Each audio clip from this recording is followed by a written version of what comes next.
of February 14th to order. For the record, we're being televised and recorded by Chelmsford Telemedia.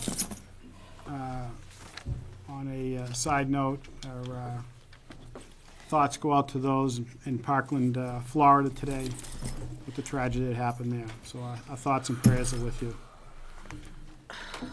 First item on the agenda is request for endorsement milers of 44 Westford Street.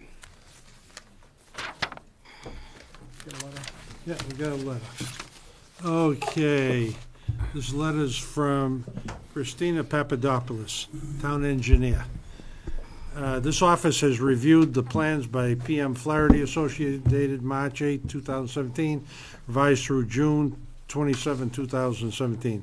This office concerns have been met sufficiently, and the plans have been revised accordingly. We recommend endorsement of the Mylars. If you have concerns, call my office. Motion? Hold on. Pat, you have anything to say? No, everything's going good. I'll entertain a motion. I move that we direct endorsement of the Mylars for 44 Westford A Street. motion by Mike, Second it. second by Glenn. All those in favor? Aye. All right, thank you very Opposed? much. Unanimous, thank you. Next one is 135 Dalton Road, request to sign Mylars. Okay, we got a letter, again from Christina Papadopoulos.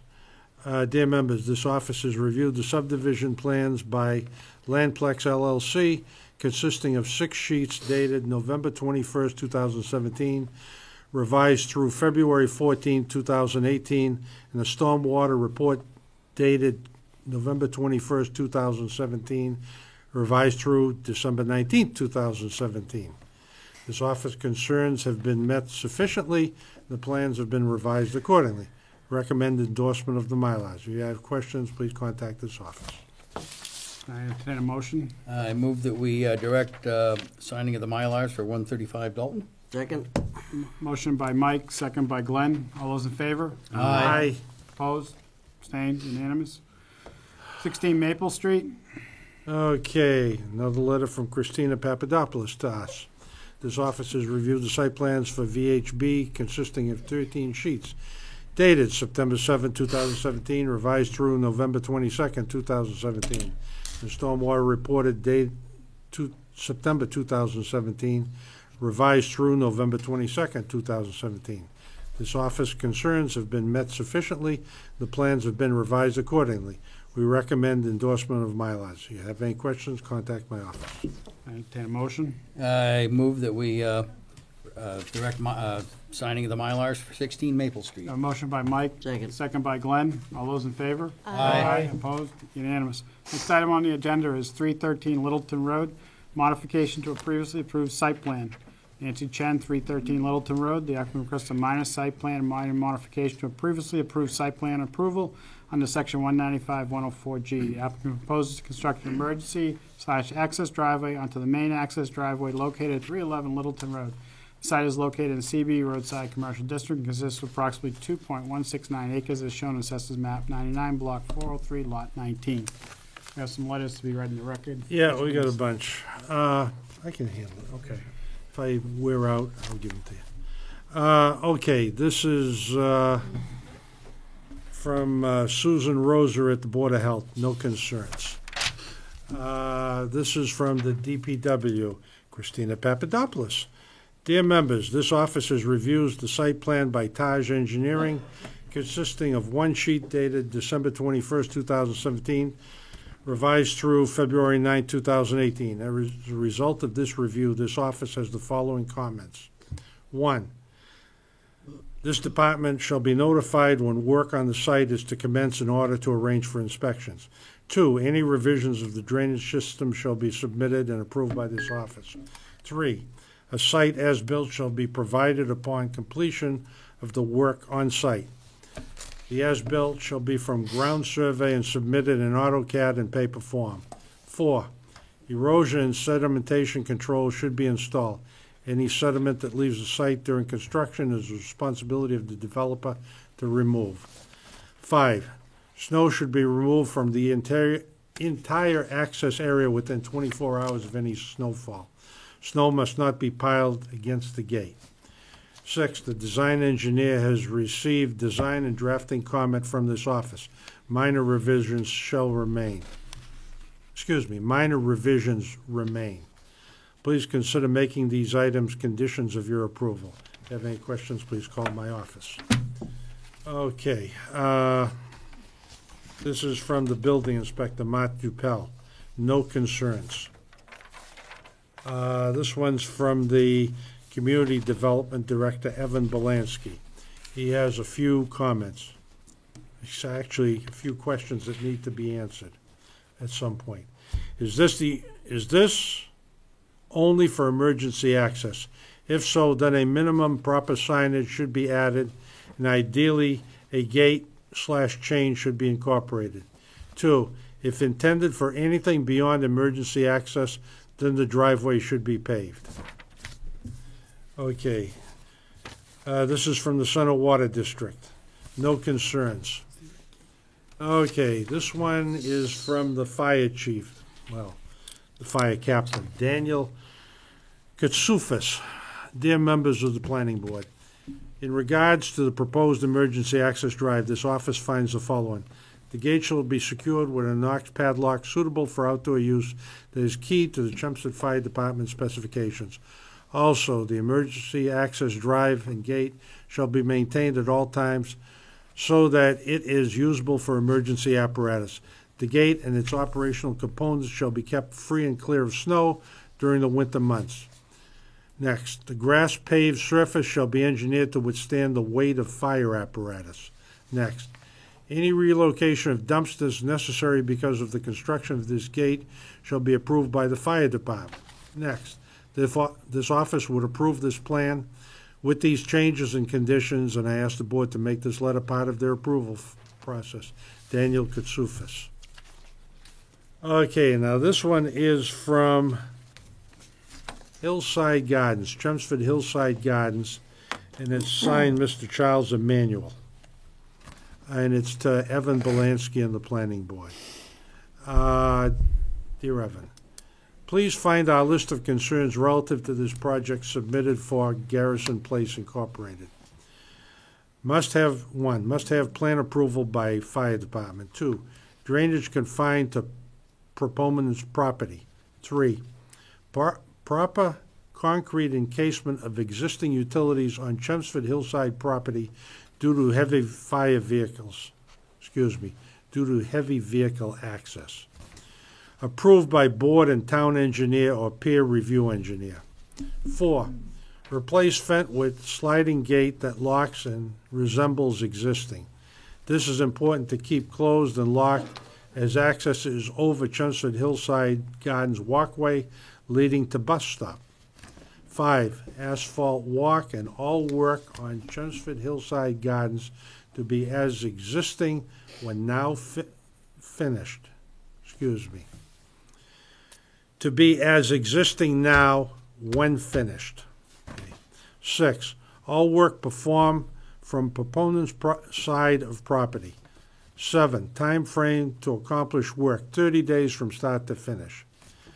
8, bond secured to town and Chelmsford Hillside Gardens, or both. Okay, thank you very much. Charles Emanuel. That's it, George. Please state your name and address for the record. Sure. Hushman Dafshar from Taj Engineering here in town. Almost all the technical comments that was read have been addressed in this particular submission, which is actually on the board here. There is a sliding gate. The notes regarding snow removal has been added. All the comments of town engineer, which the latest one we received this afternoon, have been addressed. And the pavers are pervious and they are designed for the kind of loading. It appears when the proposed plans for the development of the Chelmsford Hillside Garden was going through the approval process, this easement was never shown. Otherwise, probably this would have been addressed at that time. So with that, if there is any questions, the encasement of the utilities also have been addressed. If we come across any, the ones that we know are not under pavement are directly shown on the drawing for encasement. And if there are any utilities that during construction we come across and they will not be under pavement, they will be encased too. And yeah, if there is any questions. Is that your presentation? You done? I'm done. Monica? Just a question about the easement. You say it wasn't shown before. Now, who currently owns the easement, and is it registered? The easement is in favor of 313 Littleton Road. The applicant for this modification, this one. Okay. The reason I said that because all the plans that I reviewed for Chelmsford Hillside Garden, I didn't notice that easement on them. But this easement is recorded and it is a valid easement.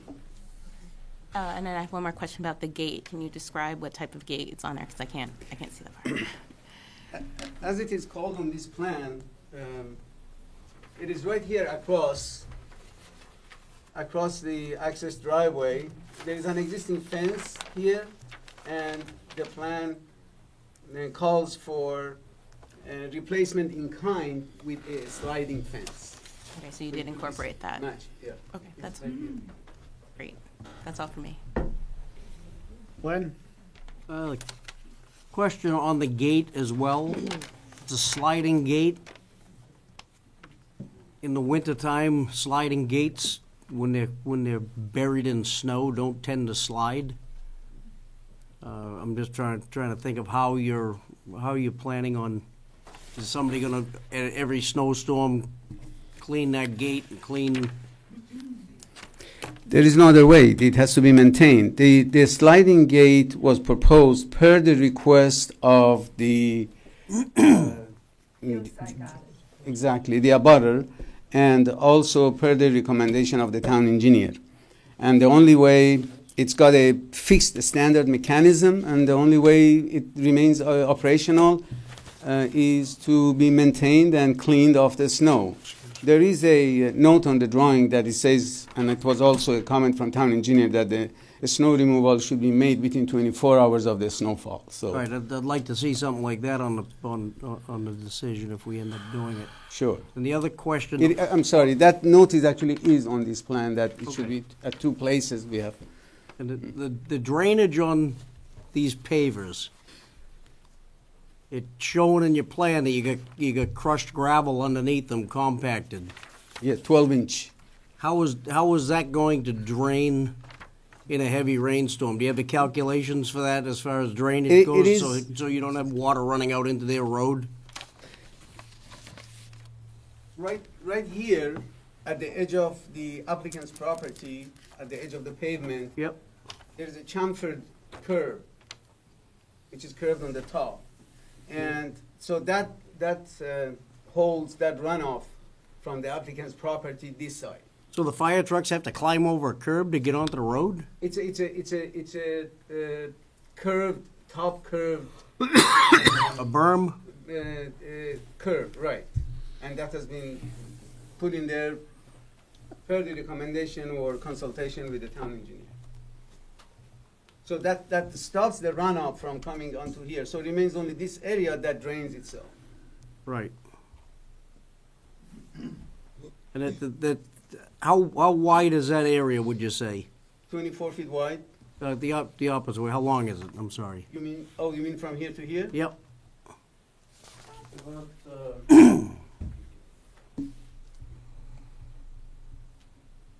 40 feet, maybe? it's about 26 feet. So you It's a cha- short distance. You get 3 feet grade change in 20 feet? It's matching existing slope. Right. Maximum slope. In Chelmsford, I think the book says up to 12%. This is probably about 8%. About 8%. So that's pretty steep as far as water running across that. I'm just worried that if you get a heavy rainstorm, it's gonna hit that and just run right out in the street. I'd rather see some sort of a drain on the bottom to catch that water, like a you know, the 6-inch wide trough drains, and then put a drainage system off back onto your own property to catch that water. Would probably be a lot better way to do it, I would think. It's not paid. No, hold on. If you're gonna speak, you have to go to a microphone, state your name and address for the record. I'm sorry, it's because we're on TV, and so, Can you see the detail for the please? It's on the other side of the. Yeah, I know what they look like. There's a lot of opening. I put them in before. And they don't drain very well on a hill. Well, also at the other end, there's a catch basin right here, right on the road, and also Out in the street. out on the driveway. Right, but you're crossing a sidewalk before you get to the street. yeah, but that's not your catch basin. That's Hillside's catch basin. Yeah, we can put another grate here, but this is such a small area, and this is designed for this purpose. But if you think that it's going to cause any problem, I guess we can put a drainage grate here too. I'd rather see that, to be honest. More for the sidewalk than the water going in the road. I don't, because the sidewalk isn't going to get maintained like a road is, and you're going to have an icy spot there. And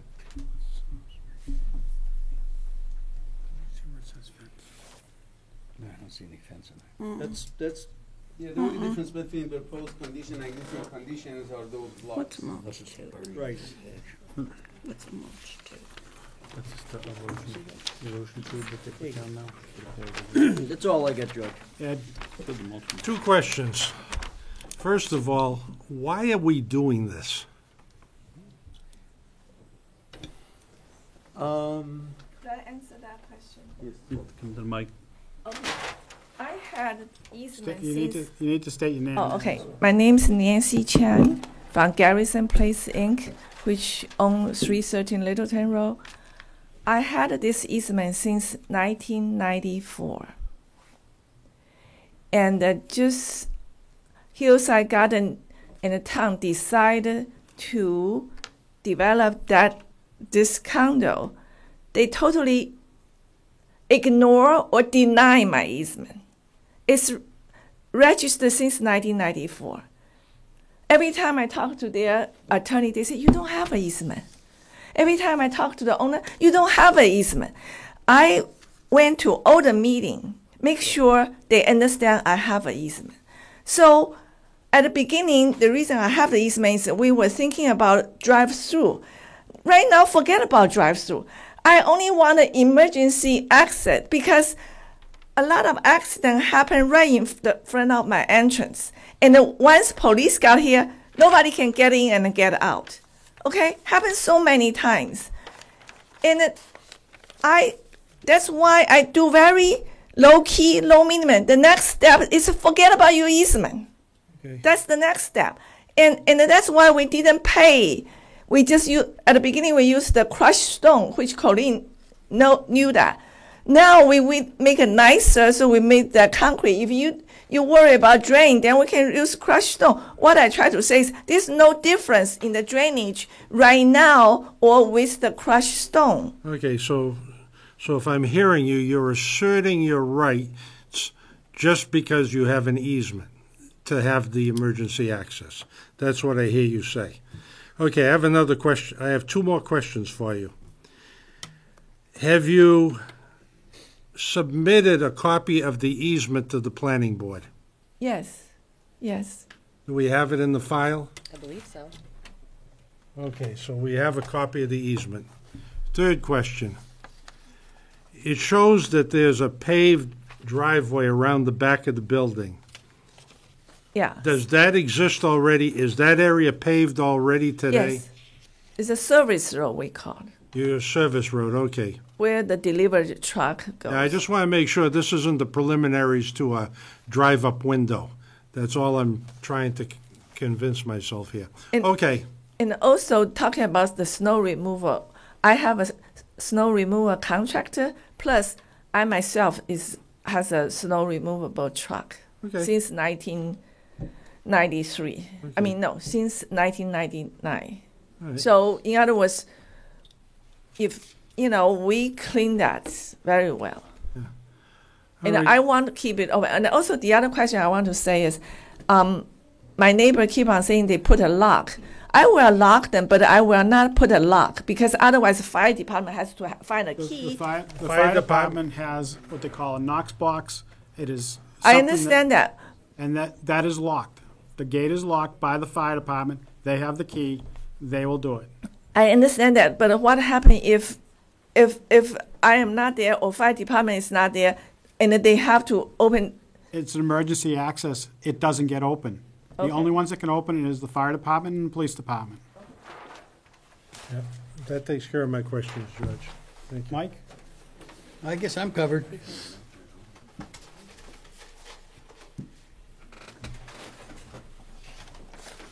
Henry?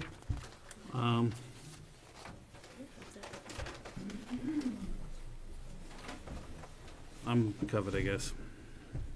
Nan? Yeah, you made a comment about if there's any other utilities. Has a dig-safe analysis been done on this site? Well, before start of construction, contractor by law is supposed to, will have to call the dig safe and do all the markings. There is a big sign here that he's supposed to do that. So you don't know today if there is any utility work that needs to be done as a part of this construction because you don't know where the utilities are? Yes, we do. There is an as-built plan prepared for the hillside, so we use that as-built plan that shows the utilities and also for the locus property. Utilities are shown on this plan, by the way.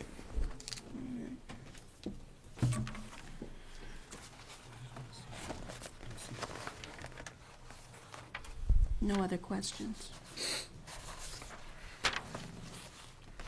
So, one of my concerns, and I want to kick this back to the fire department, is you show that the turns can be made. What my concern is in that short 25-foot distance, the slope and the length of that fire truck, whether it will bottom out. Glenn might have an idea, but What is it? whether the fire truck would bottom out on that slope. I don't think they'll bottom out, but I So I'm- can't see them climbing over a curb with a fire truck. Yeah, I want to kick In that the back ice? to the fire department with that comment. Anytime, they So, want like perfect conditions for everything. so,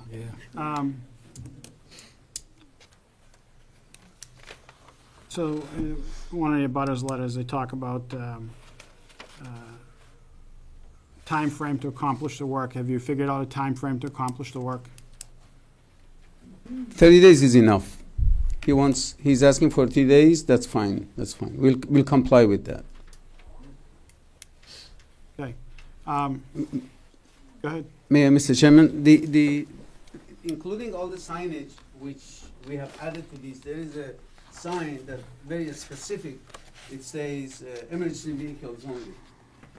So So, your client said something, and I want to make sure she understands. If there's an accident out on 110 and it blocks her driveway, the only one that can open this gate is the fire department, correct. okay? And Or for police or police department, for emergency access, not Correct. for people to go through to visit a business there or anything like that. That is not the intent. Okay, I just want to make sure that's Sure. not the intent. That's why we put it on the. There is a sign. That's why there will be a sign right Okay, in well, front of it. That's what it sounded like to That's- me too. Some people don't read signs, okay? And Yeah. and now, forgive me, because I looked at this plan, and maybe I got the wrong plan, but I don't see where it says gate. So, am I missing it? That's Am I not the missing it on latest here? version. I'm not I didn't missing see it? it. I was given by I'm sorry. Nancy tonight. It's not on this plan. Okay, so the plan's incomplete. There's no picture of the gate here.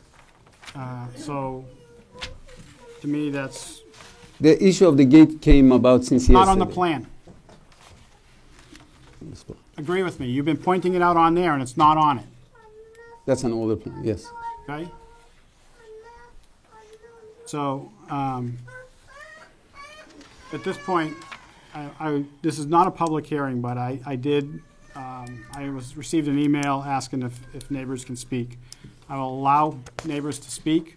I'm going to try to keep it to a certain point. I mean, this happens to be not really a holiday, but it's supposed to be, I'm supposed to be someplace else, but I'm going to try to keep it short. Could I say something which not agree with him? Go ahead. Microphone, please. If whoever wants to speak, if you could line up behind her. Okay, this is Nancy Chan from 313 Littleton Road. The letter from my neighbor, number 6 and 7. Number 6 say all the work should do on my side. To start on your side, and Right. come down your side, and then finish where you Well- have to finish at the bottom. So none of the trucks would access. Okay, what I try to say is I don't agree with 30 days. When I work on my side, it's not his business. It's my business. Why he has to control me? I have nothing to do. I'm not going to touch his side until the last. In other words, I don't want to interrupt or disrupt. You know what I mean? On their property, I have to work I think on my what side. I can't speak for Mr. Emanuel, but I think the intent is that they don't want you to start the project, tear up their sidewalk, and leave it sitting for 30 days or 50 days or Okay. 60 days while you finish putting the pavers in. and that Talking type of about thing. tear up their sidewalk, I think I talked to a town engineer because that electric line is under their sidewalk. So I'm not That gonna. doesn't surprise me. I'm not gonna touch that, and I can give you a letter, which is dated December 11th. It's from my attorney to his attorney. I don't know, Henry, you might know better than anybody. If that's an electric line in a ductwork in a box, there's probably a high voltage line going through. They probably want that encased in concrete. Yeah, they got clearance issues too that they gotta deal with. That's what I mean. national. They That's might- exactly, we had a meeting with my attorney and my neighbor's engineer, everybody, National Grid and cable guy. And I told them I wanted the easement, okay? So we concerned about their underground electric cable, which is about this thick, okay? Whether it's this thick or that thick, This thick. it has to be maintained and taken care of. Right. What I try to say is, their engineer agree. They were taking care. That's why I show you the letter. I show you the letter. So when Emmanuel was putting the underground electric wire there, I went there. I said, listen, you agree to put to protect because the easement. And I don't know whether that's the reason he put the sidewalk on top of that to replace the concrete encasement. I don't know. Anyway, I'm not touch anything on his side. That's what he want on the number 6. All I do is connect my property Okay. to his property. Okay. Sir, state your name and address for the record. Sure. My name is Vikas Narang, and I'm from 311 Littleton Road, Unit 44 in Chelmsford, Mass. I'm here to represent not only myself, but also my friends and some neighbors from You could raise your hands. community. Okay, thank you. We like that. Well, so I think after hearing some of the comments and some of the questions that actually you guys already asked, but I think it's just a general note, just so that you guys are aware. We as residents were never made aware of such plans before any one of us bought the property. So it was never shown on the plan that there would be such an easement or access way, whether for emergency or for delivery, just for information purposes. Secondly, there are a bunch of concerns that we have, but I'm going to try to keep it short. One of the major concerns that we have is that we don't think that this is going to be used only for emergency. We were reading some past meeting minute notes from 2008, where there have been comments that point to emergency/deliveries. And we also saw some note on the drawing as well that was just given to us yesterday. So we try to prepare the best within one day. So that's one of the major concerns that we have. The other concern that we have is the safety of children, because there is a bus stop right next to it. So at any given time, especially during the snow season, there are 3 or 4 cars parked when it's like brutally cold outside. That's one of the concerns too. If it's going to be used for deliveries and so on, accidents is one of the other concerns. Aesthetics and resale. No, I think it's very difficult to estimate how many potential buyers might be driven away because of the fact that it has a weird entrance and they just see the property in a different way. It's difficult to say that. And just to reiterate one important point, this is the only entry-exit point for Chelmsford Hillside Gardens. So in case there is a blockage of that road, and in case of emergency for any of the residents, we are blocked. And also, if somebody can zoom out of this plan, I want to point one thing.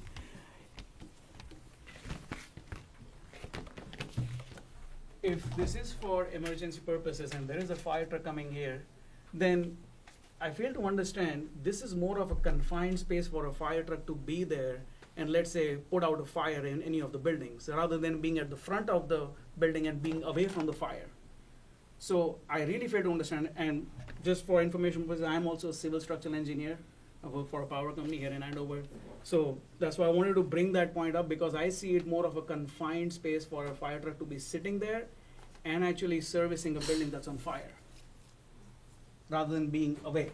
There is probably, according to the code as well, there is a minimum requirement in terms of feet as well, that you have to be away from the fire before servicing the building. So I think those are definitely our major concerns, but again, aesthetics and resale are a big concern as well.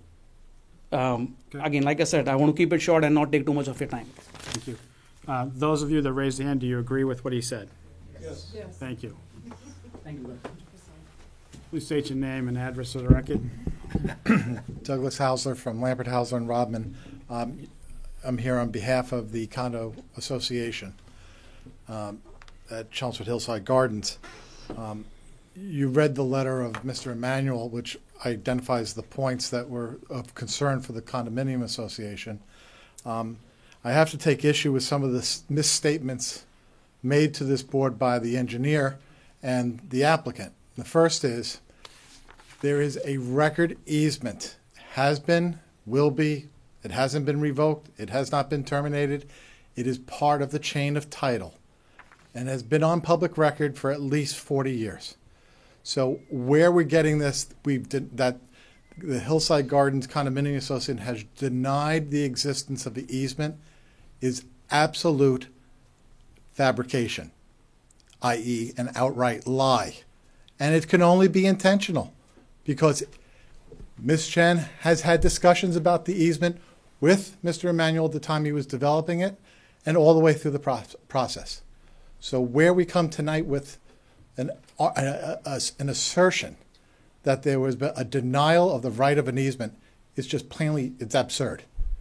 Let's start with that. Number two, the engineer has stated he's given you all the details that are necessary for this plan to be approved. Your own questions demonstrated that's just not true. And there are a few things that are still not being provided so far. So, example, with general discussions about drainage.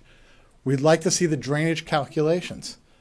And we agree with Mr. Cole's comment, we'd like to see how the water runoff is going to be affected by the slope of this property, and that the water is maintained on Ms. Chen's property, because it's not allowed to drain onto the roadway that services as the access point for Chelmsford Hillside Gardens. I don't see any calculations that have been submitted. If I'm wrong, I'd like to be corrected right now, but I don't believe you have any before you. So that absolutely has to be added to this. We have no details about the sliding fence, aesthetically, length, or otherwise. So that would be news to me that something has recently been filed as of probably the last 24 hours, I'm presuming. We'd like to see the details of what this fence is going to look like. We concur with the statements that were made on behalf of the unit owners, that they're concerned about how this is going to look. I think detailed drawings should be required before this board takes any action. The issue with respect to the utilities that serve Chelmsford Hillside Gardens is a major concern, which is why it was asked that there be a couple of conditions about this. One is the issue, if Ms. Chen starts work and it interrupts the various utilities, we want someone to be financially capable of resolving the problem immediately, which is why we asked for a bond. It's a limited time period while the work's ongoing. I don't think that's unreasonable in this case, given that there are more than, I think, 35 or 40 units that are being serviced by those utilities coming down. It's going to be quite an imposition of problems for the people in the event that Ms. Chen's contractors don't do their job correctly or make a mistake. People make mistakes. It happens. Let's prevent it. The time work within which to finish the work, we ask that it be no greater than 30 days. We'd like it to be even shorter. Obviously, it's going to interrupt what's going on in that area. It's a very busy intersection, driveway access. So children are walking down this walkway to catch their bus. The shorter the time period for construction, the limited time period, the better off everybody will be.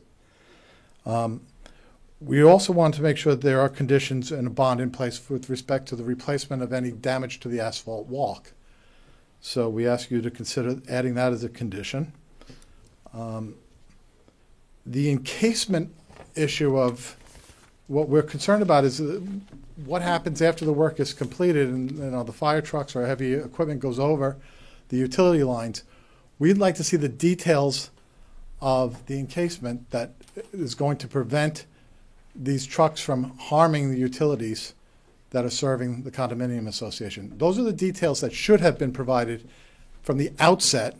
They shouldn't have been required to be even asked of you, which shows you the gross inadequacy of the plans that have been submitted. So we ask you to have a raised eyebrow with respect to anything that's been submitted to you as a fact by this applicant, given the history of just complete fictions that have occurred. Thank you. Anyone else? Okay. So, I want to say something to answer his question. no, Well, he said a lot of things not true, and you. I'm asking the board a question, and I'll come back to you and your engineer, okay? So, I think there's some questions. Yeah. I mean, detail of the fence is absolutely important. I think that the utility that's underground, I'm not an expert, I don't know if It's all National Grid. it's all National Grid, If so I it's- think it's- this has to get a 13.6. letter from. From their letter engineering department. Letter probably. from National Grid on on how that has to be done. Okay? The drainage part, I'm not sold on them things draining. The water's gonna run right out into that sidewalk, right into the road. And freeze up in the winter. They On the walk. they don't So we need drainage They don't drain calculations. that fast.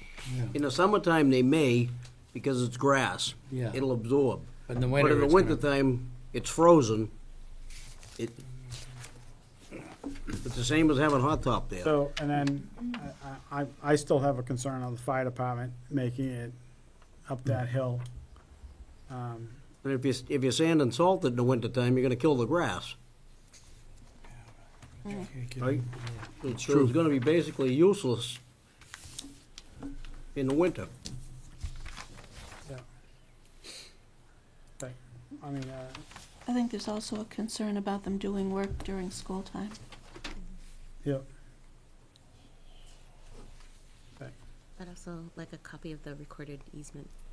We got There- that. Oh, we there's have it. something in there. Well, I mean, Not in- if it's there, then it should be presented with the So, revised drainage, plans. kick it back to the fire department, National Grid on that, what has to be done to that cable. And the gate deal, the gate fence details. Gate detail.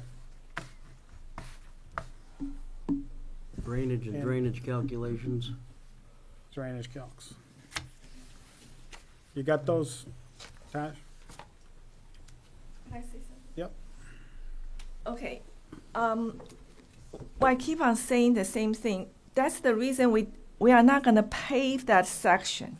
It's crushed stone. The drainage problem is no difference than right now. What's the difference? I talked to engineer. There's no difference with stone or without a stone.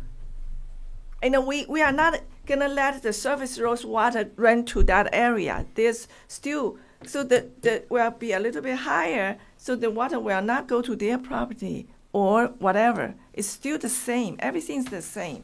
If we do the blacktop, we have to calculate the drain.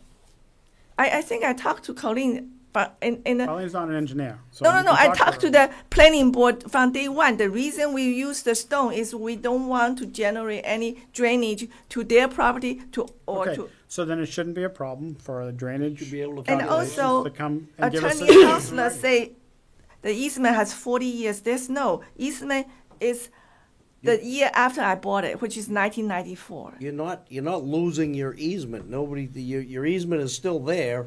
I know. Whether you put pavers in. I know. or He hot said top in, something. or you- He said something. I have the 40 years I easement. don't want to get the he said, she said. And okay? also the letter I gave to you about the concrete encasement cable, we had a meeting, so I am not touch his part. I'm not gonna destroy his sidewalk. So so if you're not going to touch the sidewalk, Yeah. how is the fire truck supposed to get over the sidewalk? So we will level on our side, and also the purpose On the road side of 313. 311, there's a curbstone or some sort of. Yeah, so we will make sure it's leveled, or have some slope. Anyway, what I try. Christina, did you address that? I will clarify. Allow me. They're not taking the sidewalk out? They are taking the sidewalk out. Currently, it is proposed that the sidewalk in that access easement will be removed, and in place, there'll be a crosswalk. So an at driveway level crosswalk with tactile, access ramps on I either think you side. need to go back with your engineer. We're going to continue this right now. Discuss it with your engineer. Last No, question. no. Discuss it with your engineer, and then come back to this board with the Very information important we gave one. you. Is that the cable under their property is not National Grid. Just like it's their property. National Grid. I'm going and to, at I'm the going to say one more entrance. time. Get with your engineer, if you want to get with the town engineer. I think you have what we're looking for. We're going to continue this to the next meeting, which is is there a 28th of this month? You need a motion for that. I need a motion to continue Yeah, to you the have it. 28th. I move to the 28th. I have a motion by Mike, second by Glenn. All those in favor? Aye. 28th. You have I just want to reiterate one point, 1 second. Because the list of points that you have, again, if you're going back to the fire department, I would like to get that question answered. Why to go in a tight space? So I'll ask you if you could put that in an email, send it to Colleen, and she will forward that to Okay. the fire department. Perfect. Okay? Okay. Thank you. Bada bing. So the next item on the agenda is town meeting warrant articles.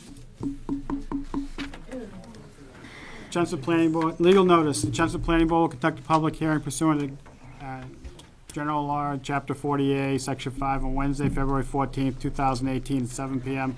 Town office is located 50 Billerica Road, Chelmsford, Mass. 01824, for the purpose of receiving public comment on the following three warrant articles. One, to amend Article 21 CIOD, Section 195-113, residential uses for the purpose of clarifying that multifamily is permitted in an IA zoning district located within BAOD in accordance with Section 195-145. Two, to amend the Article 24, Route 129 Business Amenity Overlay District, Section 195-45D use regulations by adding a subsection 1 for purpose of regulating the number of units per acre and other applicable dimensional standards for multifamily within the commercial exclusion zone. A citizen's petition to amend Article 24, Route 129 Business Amenity Overlay District, Section 195-145C, Section 1. Multifamily as follows: multifamily zone, transitional locations along Turnpike Road, Mill Road, and Billerica Road between residential neighborhoods and commercial districts shall be subject to residential multifamily dwelling district RM dimensional standards with a multifamily zone density criteria of 4 to 6 units per acre. Residential house structure design that blends with the residential neighborhood shall apply. Shall be subject to Article 23 inclusionary housing bylaw, and all commercial activity is prohibited in this multifamily zone where existing commercial buildings as of October 16th are restricted to its established footprint and height. One, reference document, Chelmsford 2011 Housing Production Plan, page 60. Copies of the proposed amendments are available for review during normal business hours at the Office of Town Clerk and the Office of Planning Board, Town Office, 50 Billerica Road, Chelmsford, Massachusetts. George Zarrell's chair. So, The first one is basically some language clarification. And it's Article 23. It basically is within the EIOD overlay, multifamily residential units are permitted, except the word "in" is crossed out and the words "within certain portions of" are added. The IA zoning district, then these words, the following words are added. Multifamily residential units are allowed in portions of IA zoning district that fall within the BAOD in accordance with section 195-145, which allows multifamily units anywhere within the BAOD. Multifamily residential units are allowed in portions of the IA zoning district that are not within the BAOD, period. Then the rest of it doesn't change. Those are the words that were just added. So I don't think we need a discussion of the board. No, it's pretty clear. It's just a clarification. So I open it up to the public for public comment. Anyone from the public? Anyone from the public? Anyone from the public?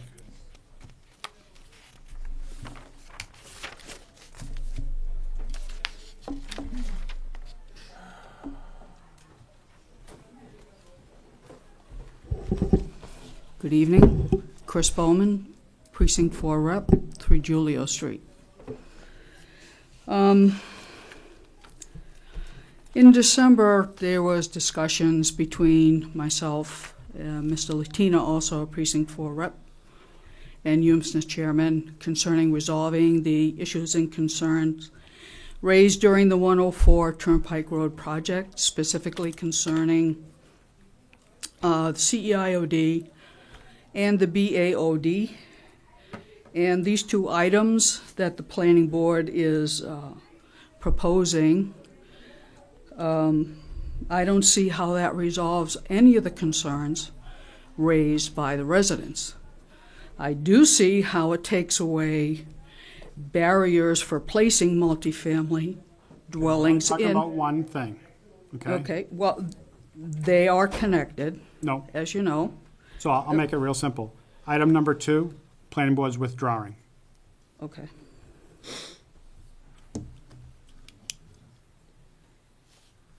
All right. In going back to the 2011 housing production plan No, from.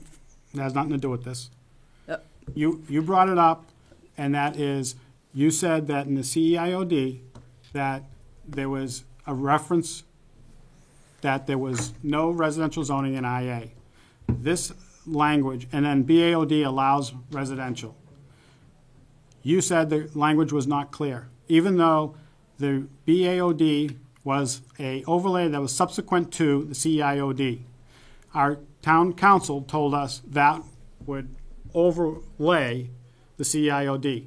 This is strictly to clarify language that allows residential in the BAOD IA district. That's what this language is about, and its intent is to clarify what was originally done in CIOD prior to BAOD existing. So it has nothing to do with the housing production plan. If I may continue, the housing production plan is from whence the CEIOD and the BAOD sprang. No. No. If I may just can I have a couple more sentences, please? Go ahead. There is a direct connection. It is the 2011 housing production plan that has the language for transitional locations between residential neighborhoods and commercial districts. You're Now, referencing page 60? You're referencing page Yes. 60? and that was Let me read page 60. okay.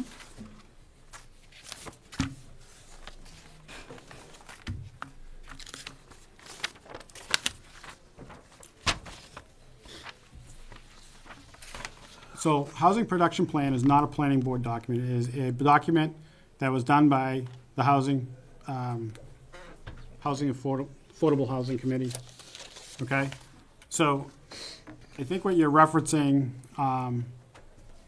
is adoption of density bonus for multifamily, or actually I think it's more. Let me find the right one.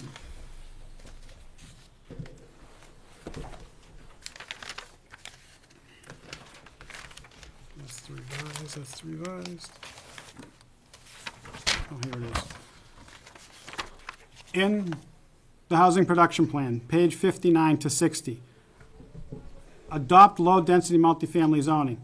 Issue, single, two, and multifamily of 8 units per acre are permitted individually with separate zoning districts. However, zoning does not permit low-density multifamily in the range of 4 to 6 units per acre. Recommended action. The town should consider adopting a new multifamily zoning district for areas near village centers and neighborhood commercial districts where multifamily buildings would act as transitions between commercial and single and two-family uses. It says the town should consider it. The planning board has never considered it, and it's not part of our bylaw. Okay? Directly from the production plan. So now, please explain what you were saying. Okay, two things. One, at the town meeting in October 2016, in addition to the BAOD being described as a specifically for commercial and attempting to increase commercial activity along Route 129, it was also stated that there is a component for multifamily dwellings to act as a buffer zone between the residential neighborhoods and the commercial district in order to protect those neighborhoods and minimize the impact on those neighborhoods. There is no language in the CEIOD or the BAOD concerning these transitional locations.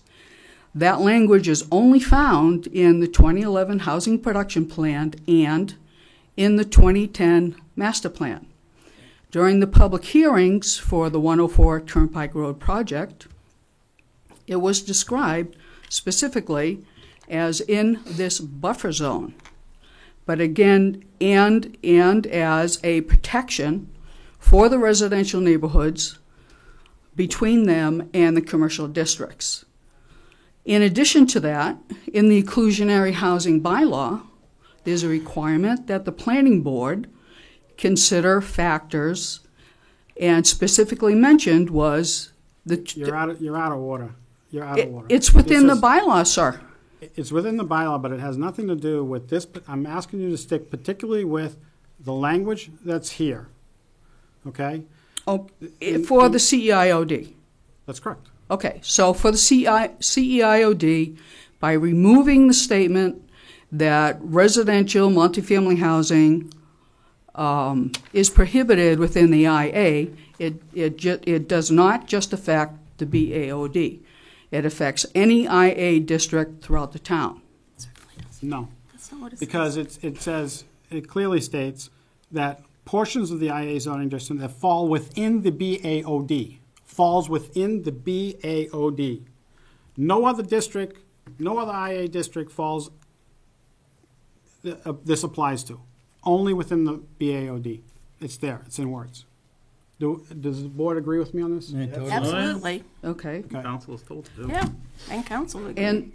And so, because this language changes the current bylaw, in order to fit the project, instead of the project fitting the bylaw, it does bring into conversation what the buffer zone for residential neighborhoods are intended to do. So let me explain to you the exclusion zone one more time. I explained it to you once before.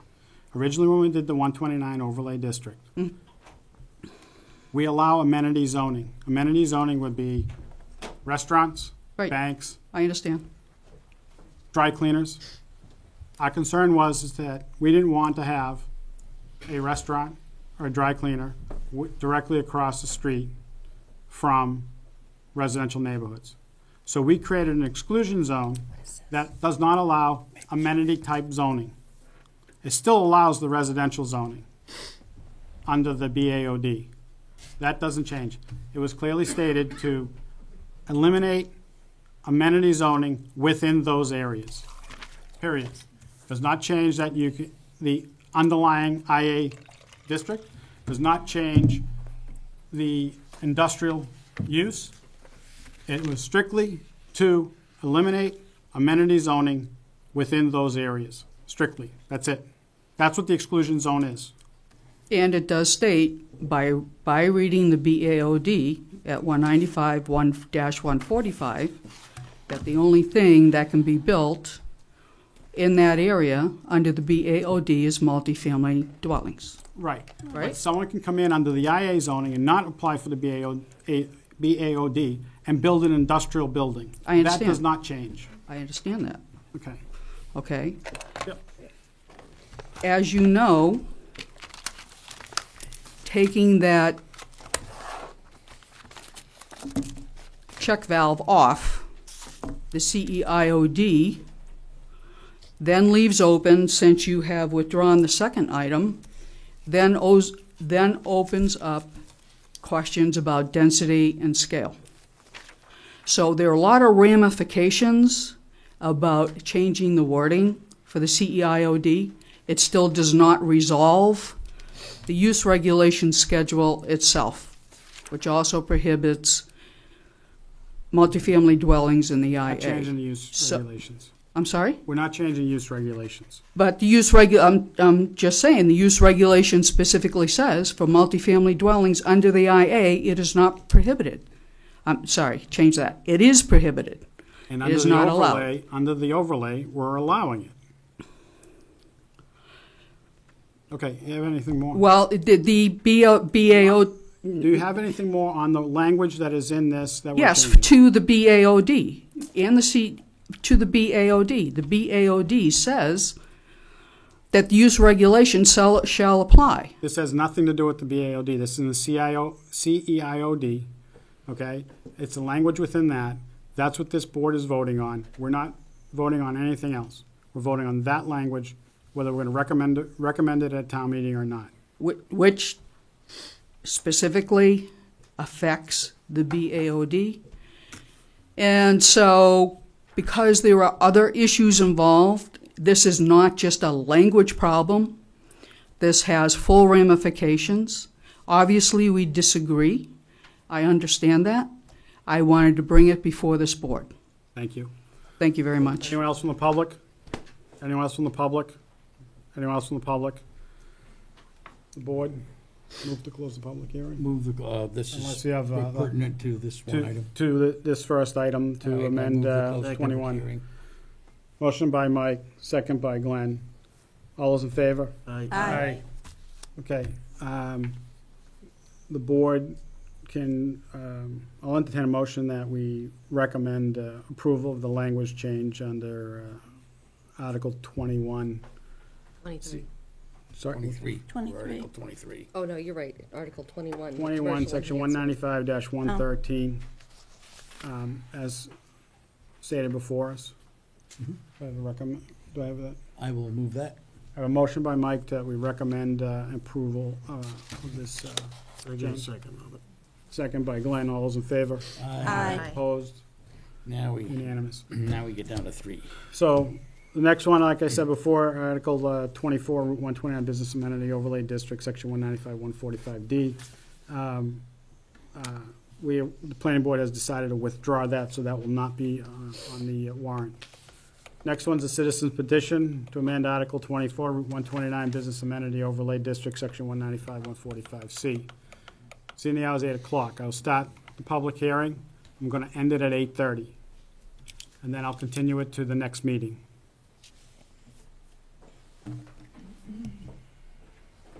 And thank you very much for that. Okay, so as you understand, the citizen petition that went forward concerning changing the BAOD is a direct result from the public hearings concerning the 104 Turnpike Road project, as well as what the town representatives were told the BAOD consisted of and what it meant in October 2016.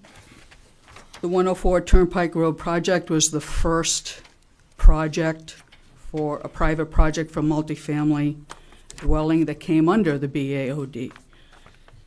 And so there were many issues, again, having to do with use regulation, dimensional requirements, transitional locations, density bonus.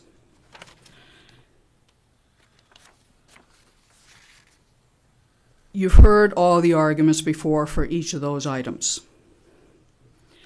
The gist of it is that that multifamily zoning in the BAOD, even though it's called the commercial exclusion zone, because the only thing allowed is multifamily, it is a multifamily zone.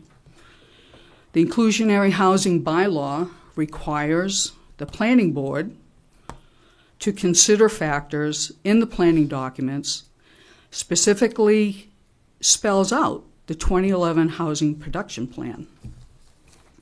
Again, that production plan is the only place, in addition to the 2010 master plan, where transitional locations are fully described.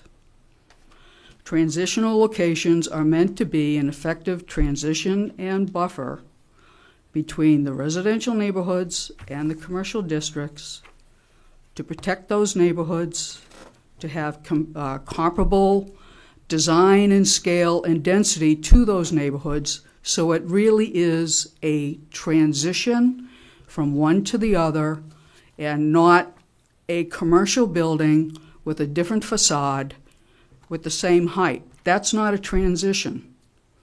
What is described in the 2010 master plan and in the 2011 housing production plan is more specifically a transition, and it also states that the neighborhoods are not to be negatively impacted. In addition, this particular project, 104 Turnpike Road, was pre-approved by the town, and even though this was under the Affordable Housing Committee at that time that devised the 2011 Housing Production Plan, all the boards in town were represented, and there was public input. So there was a lot of time and effort devoted to being clear where the commercial zones were, where residential multifamily housing was, because it was felt the existing Article 12, that outlined multifamily zoning, was too restrictive. It required 8 units per acre, but with a 5-acre minimum, and it was written in the 2011 Housing Production Plan that something more flexible was required. Now, the problem that was encountered during the project is that it appeared from the description of the BAOD and the BAOD map itself, plus the other town plans that are available, that RM standards and RM density would be used for multifamily dwellings in that area, not high-density commercial standards. Now, we've talked to a number of different people who are at the October 2016 town meeting, and everyone I've talked to said, this is not what I voted for. I voted for multifamily housing, residential housing, not high-density apartment complexes along these areas. So I personally feel that what was meant by the multifamily zone called commercial exclusion zone was not properly conveyed. Don't reference it to a RM zone. It's not an RM zone. I said we believed, by looking at all the information available, that it was an RM zone. The information from the text of the BAOD, what was described by town officials, and the BAOD map. So there was a lack. You bring up the map. Where does it say it on the map? The color designation on the map is orange. I'm glad you brought that up. There is a key on the map, right here. And it says, orange outlined areas are commercial exclusion zones. It does not reference the RM zoning. This map is under the BAOD. And it has a key. The only way you really know what that map says is by looking at the zoning district map, which has a color designation legend. That legend shows orange is RM, On that map is the RM area for Stonegate, which is orange. You look at the BAOD map, and it is encompassed with the same orange. And it is different. So all I'm saying is that it's a reasonable interpretation due to the lack of information that was given. That's all I'm saying. I take So- exception to that because I was part of the team that presented, and we were very, very clear, okay, about the commercial exclusion zone. I'm sorry, sir. Okay. Your description of the commercial exclusion zone as excluding the BAOD created amenities from that area, yes, you did. It was very clear. What was not explained in any depth, and there was zero discussion, that multifamily dwellings in these areas would be high-density commercial standards. That was never, ever stated. The only thing that was described is that this area was a transitional location, a buffer zone to protect the neighborhoods. That is the purpose for this citizen petition, in order to spell out what is the density, what are the standards, and in keeping with the buffer zone creation to protect the neighborhoods, is those commercial buildings that are there now should be kept to their present footprint, height, and building. But on further look at this, the RM standards do allow 3-story buildings at 35 feet. So if these buildings were built consistent with that, then that would be consistent with everything else, but not 4 stories or higher. That project, they list, even on their site plan, the maximum building at 63 feet, 2 inches is a 5-story building. So there are a lot of issues, and quite frankly, we were supposed to work out those issues. That was told to the Board of Selectmen on December 18th. That did not happen. I am disappointed that we didn't have that opportunity, because I believe we could have worked something out. That would be helpful. As I told you, I brought the comments back to this board. We had a discussion, okay, and that's why the board had a discussion about it and elected to remove that article that we had put forward, okay, and let your petition go forward. Okay. Okay? So the board, as I said, and I brought it to this board. In our last meeting, we had the conversation, and this board elected to withdraw it. Okay. I know you did that. I believe we were supposed to have, for lack of a better name, a working session to hammer everything out so that we could come to some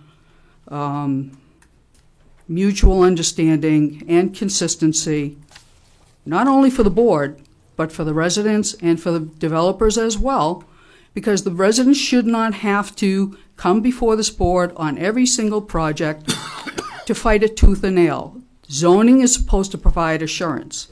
Now, with that stated, I was extremely disappointed during the board's statement during the January 24th meeting, when this board said that it was going to allow 20 to 30 units per acre or more with commercial standards because RM standards were too restrictive. So that already says what your thinking is and going forward, and that is part of the issue of taking the locks off of the CEIOD 113 for residential uses. So it appears to us, to the residents specifically who live in this particular BAOD area, that it is going to be a city. Nobody moved here because they wanted a city. They moved out of cities. So I'll just have to say that, again, we are extremely disappointed at hearing that. It is not consistent with our bylaws or plans. It's not consistent with the character of Chelmsford as a residential town, and is certainly not consistent with the description for transitional locations from the 2011 Housing Production Plan and the Master Plan. Again, which both spoke to no negative impacts on the residents, preserving the character of the town, having compatible design and scale and density that blends with the neighborhoods, which makes a lot of sense. Granted, personally, I would like to see no development at all. I know that's not possible, but I would like to see whatever's done within density and scale so that the residential neighborhoods are not harmed. People are already being forced out of their homes. They have very difficult time making the taxes as it is. These types of projects are going to make the taxes go sky high. Now, that is not a zoning infrastructure. That is not a zoning principle, okay? So I understand that it's not for you to look at. You're to look at the zoning principles. First yes. off, your statement's incorrect. Okay. So, first, this board does not take into account on a project solely on whether it's going to generate tax revenue or not. That's not what our goal is, and that's not what we do. That's number one. Number two, there is a study that's been done, and it's in community development, that shows certain projects have a positive impact on dollars on the town, and it's the large-scale projects that have more of a positive, like I believe Kensington is one of them, okay? The tax revenue generated versus what they have to educate the kids or whatever else that may be. If you take a single-family home and you have 2 kids in a single-family home, a 4-bedroom home, and let's say the taxes are $10,000 a year, it costs the town $12,000 plus to educate each child. So it's a negative draw. So your statement doesn't make sense as far as whether these projects are a negative impact on the town. I would say if you want to look at that, call up Colleen. She'll get you a copy of that report. It was done by an outside firm. I believe it was done by an outside firm, right? Well, consultant to the town. You'll excuse me and forgive me if I don't believe that information. Good. I've been around the planet a few times. I've run around the sun on this planet a few times, and I've seen a few things. So I just don't agree with that. Okay. So anyway, the focus for this citizen petition is to make it clear with multifamily housing in the BAOD, it's a transitional location as was described when it was presented to the representatives in October 6, 2016. I'm sorry, sir, it was described that way. This project, 104 Turnpike Road, was specifically described as a buffer zone and a transitional location. Okay, you got anything new? And do you have anything new? You've I'm wrapping up, sir. Thank you. Okay, I'm wrapping up. So that is the reason for this petition, to make it clear. Everybody knows what the rules are, so everybody's playing by the same playbook, and there are no surprises. And it's consistent within the neighborhoods. So I want to thank you for your time. Okay. George, there's one letter on this? There's a couple letters. 2 letters, right. Okay? This So too I'm much going to to forget. forget now. So there's 2 letters. I'm going to read them into the record. The first one is community development. Actually, I'm going to have Mike read that one. Yeah, all right, you ready? I'm going to read this one first. Okay. Community development.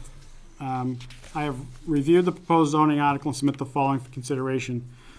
1, the first statement states in part, Billerica Road between residential neighborhoods and commercial districts. What is the intent of this provision? Pursuant to GL Chapter 40A, Section 4, districts shall be shown on a zoning map in a manner sufficient for identification, such as maps shall be part of a zoning ordinance or bylaws. 2, the article mentions RM dimensional standards and states 4 to 6 units per acre, but RM units per acre is 8. Where did that proposed standard come from? 3, what does residential house structure design mean? How is it defined? 4, final sentence states in part where existing commercial buildings as of October 2016 are restricted to its established footprint and height. What is the intent of this provision? In a letter dated December 21, 2017 from Town Council to Bowman, it speaks specifically to this provision and highlights concerns related to legal effectiveness and permissibility. See attached. And that's the attached letter. Okay, here we go. This is from Town Council Paul Haverty. Dear Ms. Bowman, this office is in receipt of the 2 proposed warrant articles you have submitted for consideration at Spring Town Meeting. We have been asked to review the proposed warrant articles and provide you with our comments and concerns. The first warrant article you submitted relates to a proposed revision to Section 195, 145C1 of the Chelmsford zoning bylaw. Your proposed revision seeks to limit residential housing density within the business amenities overlay district to 4 to 6 units per acre. I see no legal problem with this proposal. However, your proposal also states that all commercial activity is prohibited in the multifamily zone, where existing commercial buildings as of October 2016 are restricted to its established footprint and height. This provision may result in a situation where a commercial use that is allowed in the underlying zoning district is made unlawful in the overlay zoning district. Because the use is allowed in the underlying zoning district, it is likely that the language in the proposed warrant article seeking to ban commercial uses in a portion of the overlay district will be ineffective as applied to the uses allowed in the underlying zoning district. Of greater concern to me is the fact that if the language proposed banning commercial uses within certain areas of the BAOD were effective, the provision of the proposed warrant article stating where existing commercial buildings as of October 16th are restricted to their established footprint and height, it is likely that this language impermissibly infringes upon the rights provided to the pre-existing nonconforming uses and structures pursuant to General Laws, Chapter 48, Section 6. Case law is clear that the protections offered pursuant to GL 48-6 set forth, quote, the minimum of tolerance that must be accorded nonconformities. Rourke versus Rothman, 64 Mass. Appellate 599 at 605. That's 2005. Limited existing nonconforming uses and structures to established footprint and height provides less protection than that offered by GL 48 Section 6, and thus this provision of the proposed warrant article is likely unlawful and would be subject to rejection by the Attorney General's office. The second warrant article you submitted relates to the addition of a new section to the town meeting bylaw. Mike, I don't think you need to continue. Yep. I don't think you need to continue. Really? Yeah, that doesn't relate to zoning. Okay. Good point. So at this point, I can either open it up to the board, I see a couple of people standing that want to speak. So, You got 10 minutes. You got 10 minutes. I said we stop at 8:30, so I'll ask the audience to come up, speak, try to keep your comments short, and then we'll continue this to the next meeting, because I have several questions. My name's Mary Cooney. I live at 69 Stonegate Road, and I have more of a question than a comment.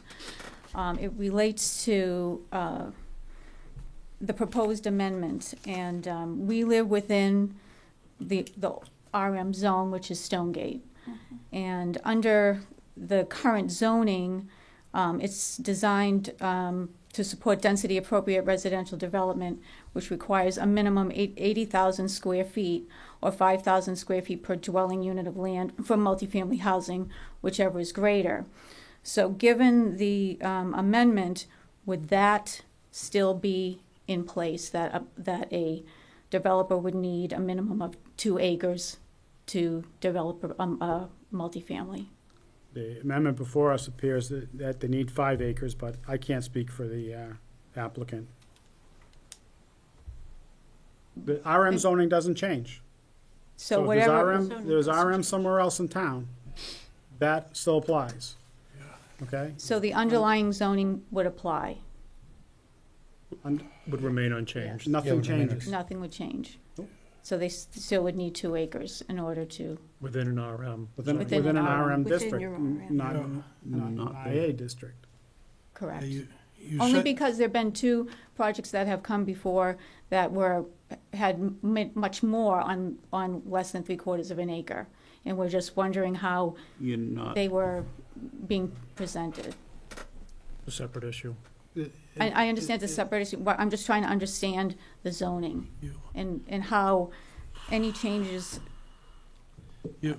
what is allowed there, in other I'm gonna words, take this so. in. No, it was about a statement she made about her zoning where she lives. She lives in an IA zone. No, I hers live in is an RM. RM. Hers is RM. zone. Stonegate was made RM. RM? Yes. Somewhere along the line it was made Three RM. lots before it are, I could pull up a map and show you, but yes, she's correct. Yeah, it is RM. So, the RM zoning is not changing. Okay, and Okay. so the CEOD, the BE, there's nothing that is going to supersede this zone? There is. In The other properties outside of Stonegate Correct, but in those two properties, correct? are within the BAOD overlay. But they are zoned as RM. They can go. Correct, but they can come in under a multifamily proposal via the BAOD. And so what type of a density would you be talking about? We don't know, I have to see a project. So it's flexible? We'd have to see the project that comes before us. So I guess that's what we're trying to determine, that there be some type of protection for homeowners, that there be some type of density guidelines that we can have an idea, you know, what is a builder going to come in and say, I'd like to put 10 units here, I'd like to put, you know, what kind of guidelines are we talking about? So I think we developed the project, but I want to remind you that the other project that was approved, if this didn't exist, that could have come in as a 40B, okay? When we developed BAOD and CIOD, it was to try to give this board some control on having a better development, okay? We could have just taken a hands-off approach and let it go to 40B like what happened around the corner from you, okay? But this board's trying to take an approach where we have a little more control, okay? It was the first project. It came before us. We tried our best. We think we did a good job. So it's there.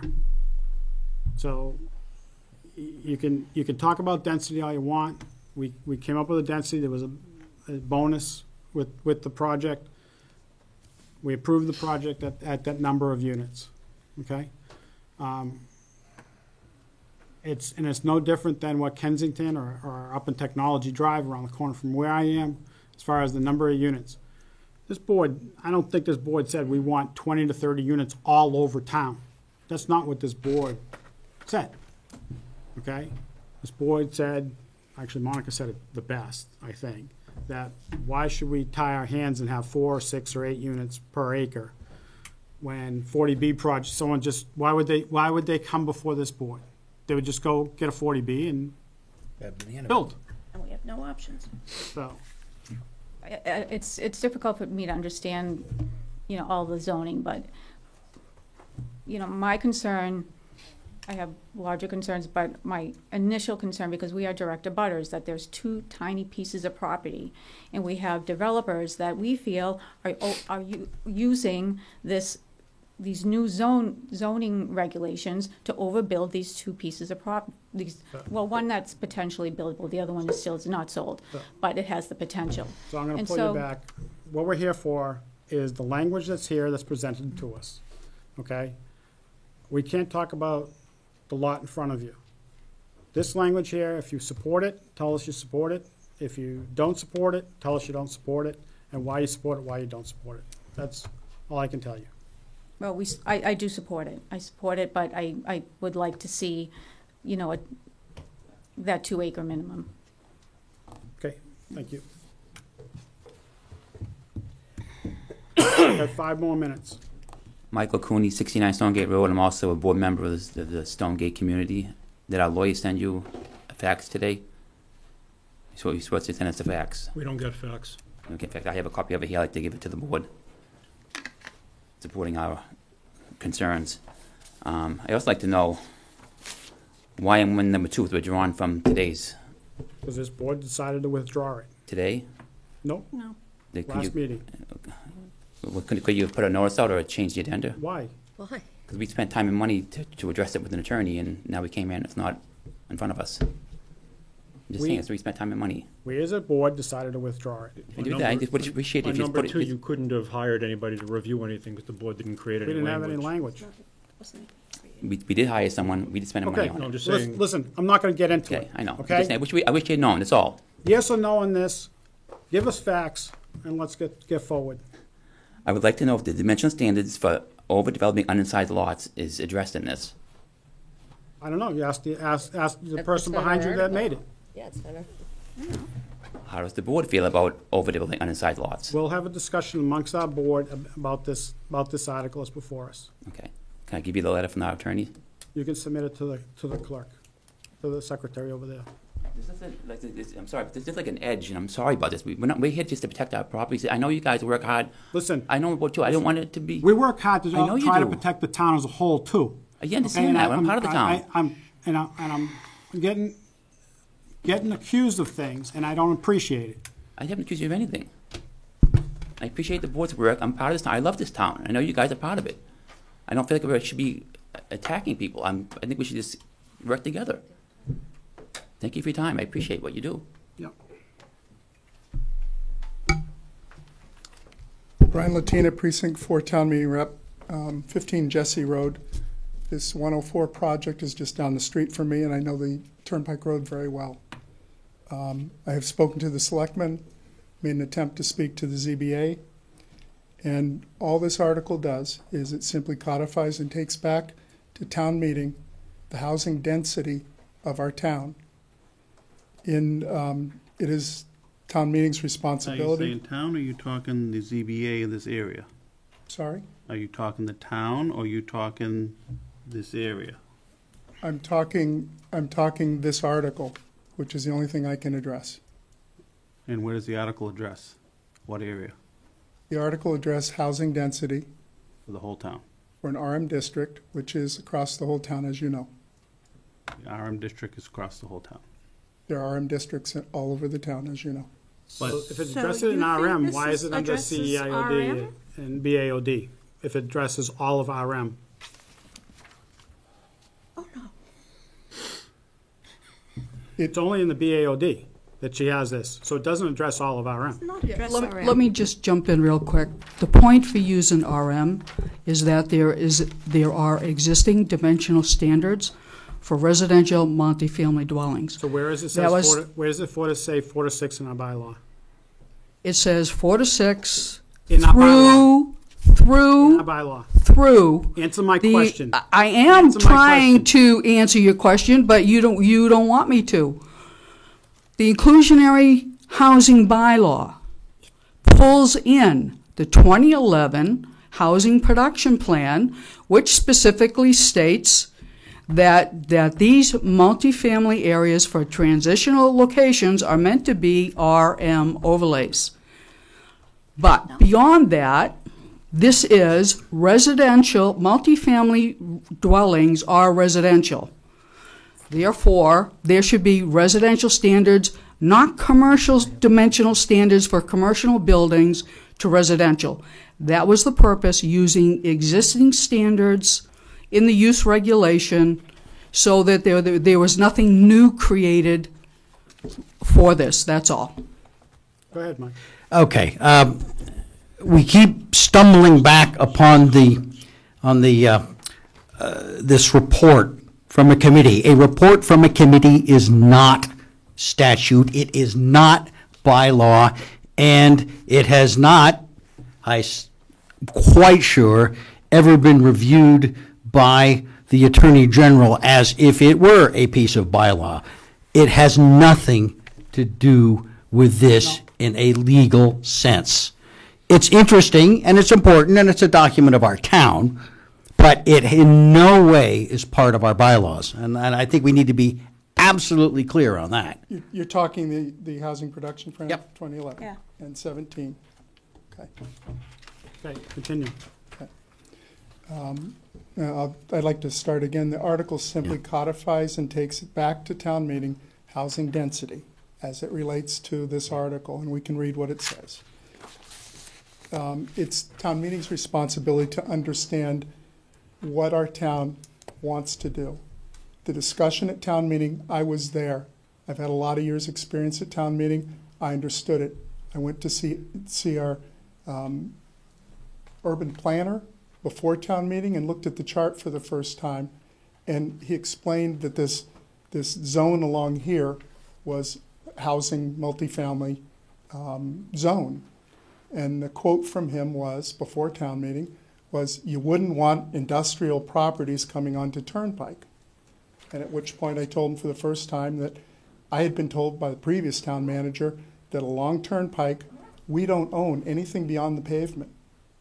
So the sidewalk they designed in this project into that frontage along that Pine Grove there cannot extend unless you do land taking for almost a mile to make the bike path in. So it's important for town meeting to be told the whole intent of what we're doing. So the concern of this town meeting article was clearly demonstrated on August 9th. Unfortunately, it wasn't recorded, this August 9th planning board meeting, when it was discussed for the first time, and to the surprise of many. I took copious notes, not as good as your meeting minutes, which still are not published, which is illegal. You have 2 months to publish those meeting minutes. They aren't published. Come on. Let's focus on the topic, please. I am. Thank you.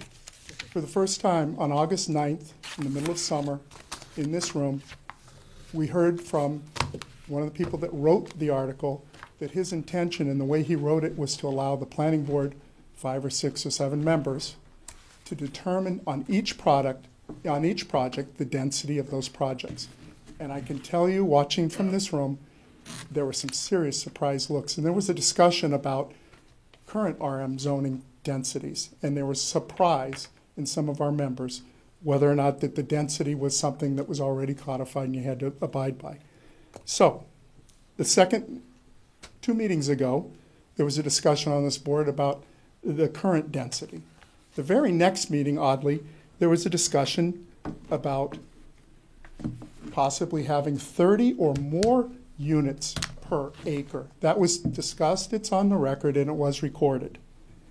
That's very concerning to me as a town meeting rep that totally missed the concept of building projects like this on Turnpike or any other area in town without town meeting jumping in and having a say.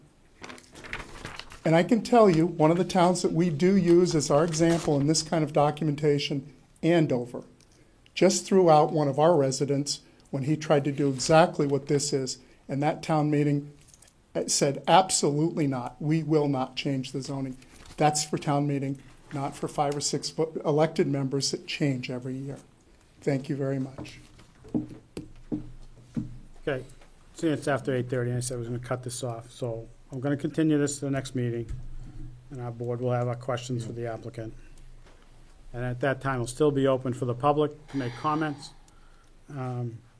I'll entertain a motion to continue. So moved. Second. Motion by Mike, second by Glenn. All those in favor? Aye. Opposed? I'll entertain a motion to adjourn. Motion to adjourn. Do we have Motion by meeting Glenn second? to adjourn. Second by Ed. All those in favor? Aye.